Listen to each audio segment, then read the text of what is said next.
War Memorial Park, Pukeahu, Empowering Bill, second reading. This bill is set down for committee stage next sitting day. I therefore call on Government Order of the Day number 2. Customs and Excise Tobacco Products Budget Measures Amendment Bill, second reading. I call the Honourable Minister Chester Burrows. Thank you, Mr. Speaker. I move that the Customs and Excise Tobacco Products Budget Measures Amendment now be read for a second time. First, I would like to thank the Finance and Expenditure Committee for its consideration of the bill on a shortened timetable. And I would also like to thank the 94 interested groups and individuals who made submissions on the bill, of which 19 were heard in person.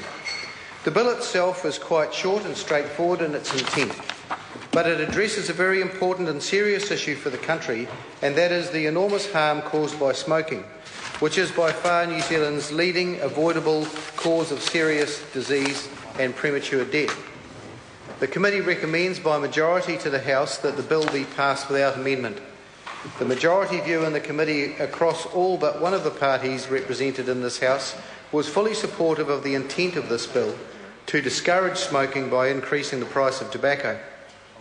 Increasing the tobacco excise is our lever to raise the retail price of tobacco products, and this provides a strong signal and financial incentive to dissuade people from smoking. We know it works. Firstly, it presents young people who might be contemplating taking up smoking with a real deterrent because we know they are very responsive to prices. Hopefully, they will find much better things to do with their money. Secondly, it provides all smokers with another trigger to quit. Not only can they avoid the high risk of tragic health consequences from smoking, but they can save themselves sizable sums of money. Thirdly, the rising cost and increasing unaffordability of smoking provides those who have quit or are struggling to stay quit with a strong reinforcement for their resolve. As announced in Budget 212, this bill provides for 4 10% increases in tobacco excise to come into effect on 1 January in each of the next 4 years. These compounding increases will likely take an average pack of cigarettes to over $20 in January 2016. That marks a highly significant price point to drive home the very real cost of smoking. The bill provides for these new annual 10% increases in tobacco excise and excise equivalent duties to be made in combination with the existing process available for the government to make regular annual increases to keep pace with inflation. This is an important mechanism to maintain the value of the tobacco excise increases and the unaffordability of tobacco products in real terms. The other step being taken through this bill is to ensure the financial incentive against smoking is not watered down through the cost indexation of social assistance payments. It would make no sense to raise tobacco prices on the one hand in order to reduce tobacco consumption, only to then factor the increase in tobacco prices back into the calculations used to keep social assistance payments in pace with inflation. I hasten to add that this does not mean the government is insensitive to the impact the tobacco excise increases will have on those who are unable or unwilling to quit. The proposal in the bill seeks to strike a balance that does not unduly punish low-income smokers or their families while ensuring there is a strong incentive for them to quit and thereby significantly boost their disposable income. The government also provides a range of services and subsidised treatments to help smokers to quit. As the committee has reported, many submitters from a health perspective sought much higher increases than those in the bill.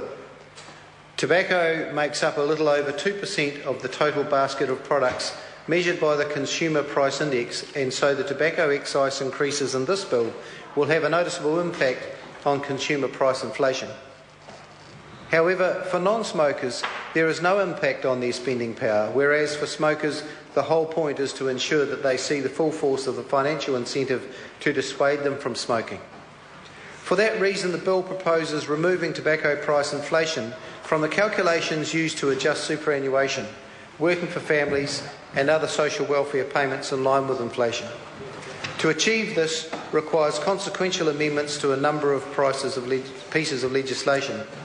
The Children and Young Persons and Their Families Act 1989, the Education Act 1989 the Income Tax Act 2007, the New Zealand Superannuation and Retirement Income Act of 2001, the Social Security Act 1964 and the War Pensions Act 1954. As mentioned in the bill as introduced, it's intended that at the end of the Committee of the Whole House stage to split these indexation provisions from the bill into separate amendment acts relating to each of the acts in the list I have just mentioned. Mr. Speaker, this bill will play an important part in helping us reach the goal of New Zealand becoming, to all intents and purposes, a smoke-free nation by 2025, with smoking prevalence and tobacco consumption reduced to minimal levels. The Government adopted the smoke-free 2025 goal in March 2011 in response to the recommendations of the Maori Affairs Select Committee's landmark inquiry into the tobacco industry in Aotearoa and consequences of tobacco use for Maori. Since then, amendments to the Smoke-Free Environments Act to remove retail tobacco displays and tighten up the regime preventing sale of tobacco products to people under 18 have also passed this House via the Health Committee. Now a third Select Committee, the Finance and Expenditure Committee, has given its attention to the challenge of achieving a smoke-free 2025. I note the two recommendations for Government that the Committee has made in its report on this bill, namely to monitor closely the progress made over the next few years towards the goal of smoke-free New Zealand by 2025 and implement further excise tax increases after 2016 if its achievement is in doubt, and to undertake work to assess the compatibility of New Zealand's duty-free tobacco concession with the goal of achieving a smoke-free New Zealand by 2025. Work relating to both these recommendations is already in progress. There is no doubt that smoke-free 2025 goal is a stretch challenge that will require a range of activity over and above tax increases. In saying that, increasing the price of tobacco is the most effective policy tool available, especially when it's part and parcel of a comprehensive tobacco control program like New Zealand's. Mr. Speaker, the bill before us is a very similar piece of legislation in every regard to the previous amendment that brought the tobacco excise tax increases in April 2010, January 2011 and January 2012. The bill builds on that success and continues the momentum. The previous excise rises have significantly lifted the price of tobacco. A typical pack of 20 cigarettes increased 40% from $10.30 in April 2010 to $14.40 after January this year. Over the same time, loose tobacco increased by over 50% and is now over $50 for a 50-gram pouch.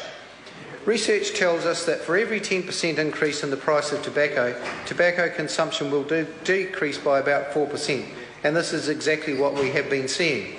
Overall, tobacco consumption by volume fell by 13% from 2009 to 2011, following the first two of the three excise rises.